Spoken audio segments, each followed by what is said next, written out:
नमस्कार चिपळूणकर, मी प्रथमेश कदम। आज आपण अशा ठिकाणी आलोय तर चिपळूणमधील भव्य दिव्य कृषी प्रदर्शन वाशिष्ठी मिल्क अँड प्रोडक्ट यांच्या माध्यमातून आता प्रशांतजी यादव साहेब आणि त्यांच्या सहकाऱ्यांच्या माध्यमातून चांगलं असं कृषी प्रदर्शन आपल्याला चिपळूणमध्ये पाहायला मिळते। बऱ्याच जणी जुना काळ पाहिलाय तर नवीन पिढीला जुना काळ कसा होता हे माहीत नाहीये आणि अशाच प्रश्नांवरती उत्तर देण्याकरता हे कृषी प्रदर्शन पाहायला मिळतं। याच्यामध्ये जुन्या काळातील घरं, जुन्या काळातील लोकांचे राहणीमान, जुन्या काळामध्ये बांबूंचे घर कशा पैच होतं हे देखील दाखवले गेले। सोबत कुंभारांचा कारखाना, कशा पैची मडकी बनवली जातात, लोहार कशा पैची काम करायचे, ह्या जुन्या पद्धतींची आठवण आणि जुन्या पद्धतींची वेशभूषा असणारे लोक या ठिकाणी मात्र पाहायला मिळतात। वाशिष्ठी मिल्क यांच्या माध्यमातून सातत्याने तिसरं वर्ष आहे आणि या तिसऱ्या वर्षामध्ये देखील चांगलं आकर्षण करणारं कृषी प्रदर्शन पाहायला मिळाला। जुन्या काळातील गोठे देखील बऱ्याचशा गोष्टी आहेत ज्या आत्ताच्या काळामधील मुलांना माहीत नाहीयेत, परंतु त्यांना आठवण करून देण्याकरता अजून देखील जुन्या आठवणी जिवंत ठेवण्याचं काम सन्माननीय प्रशांतजी यादव साहेब आणि त्यांच्या सहकाऱ्यांच्या माध्यमातून पाहायला मिळतं। अर्थात आजची पिढी या सगळ्याच गोष्टींचा आनंद घेताना मी पाहत होतो।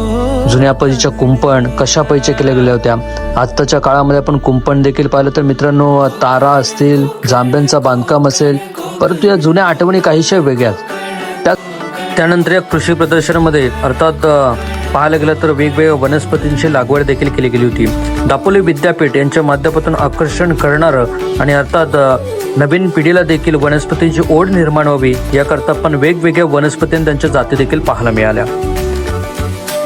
इथे आल्यानंतर ना तुम्हाला जुन्या आठवणी काही जणांच्या जाग्या केल्या जातील, तर काही पिढीला ह्या आठवणी नसतील तर हे काहीतरी नवीन वेगळं वाटेल।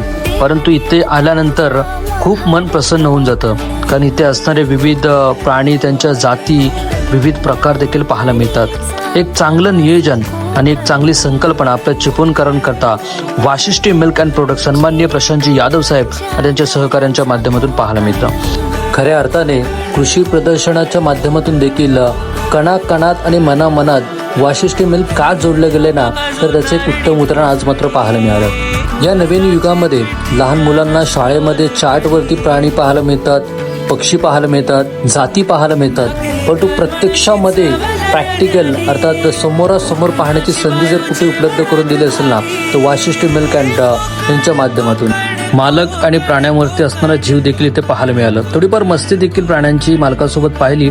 त्यानंतर वेगवेगळे नंदी, त्याचबरोबर गावरान जंगली पक्षी देखील पाहायला मिळाली। चिपळूणमध्ये ह्या गोष्टी फार कमी प्रमाणात व्हायच्या, परंतु गेले 3 वर्ष आपण पाहतोय सातत्याने वाशिष्ठी मिल्क अँड प्रोडक्ट यांच्या माध्यमातून चिपळूणकरांकरता आणि विशेषतः नवीन युगाला, नवीन पिढीला चांगली ओळख करून दिली जाते। सर्वात महत्त्वाचं मला जर आवडलं असेल ना, तर हा समाधान घर, ज्याच्यामध्ये नावाप्रमाणे समाधान आहे। प्रथमतः अंगण्यामध्ये तुळशी वृंदावन पाहिलं, जिथे दिवसाची आपली सुरुवात चांगल्या पद्धतीने केली जाते। आत्ताच्या दुनियेमध्ये पाहिलं तर सांताक्लॉजला जास्त डिमांड आहे, परंतु अजून देखील वासुदेव आपल्या घरी आहे हे मात्र तिथे दाखवलं गेलं आणि मन देखील प्रसन्न झालं। त्यानंतर आपण घरामध्ये आलो, घरामध्ये पाहिलं तर शेणाने थापलेल्या भिंती, मातीने थापलेल्या भिंतीने शेणाने रंगवल्या देखील गेल्या होत्या, सारवल्या देखील गेल्या होत्या।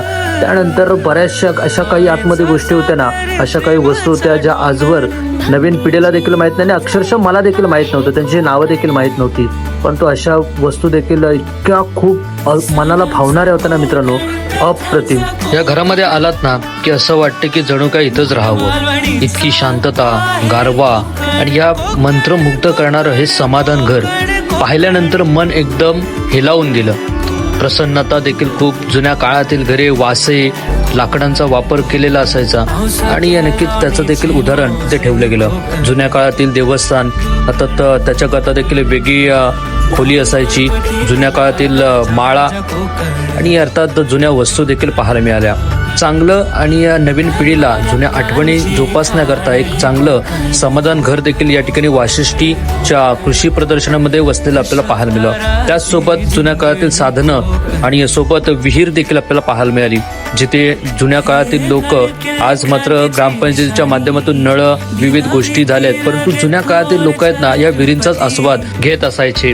आणि या पाण्याला वेगळीच चव. त्यानंतर उंट, बैलगाड्या क्षेत्रातील देखील मोठमोठी बैल या ठिकाणी उपस्थित झाली होती. बकासूर असेल, मथुर असेल, सर्जा असेल, चिक्या असेल, मोठमोठ्या बैलांचे प्रामुख्याने उल्लेख.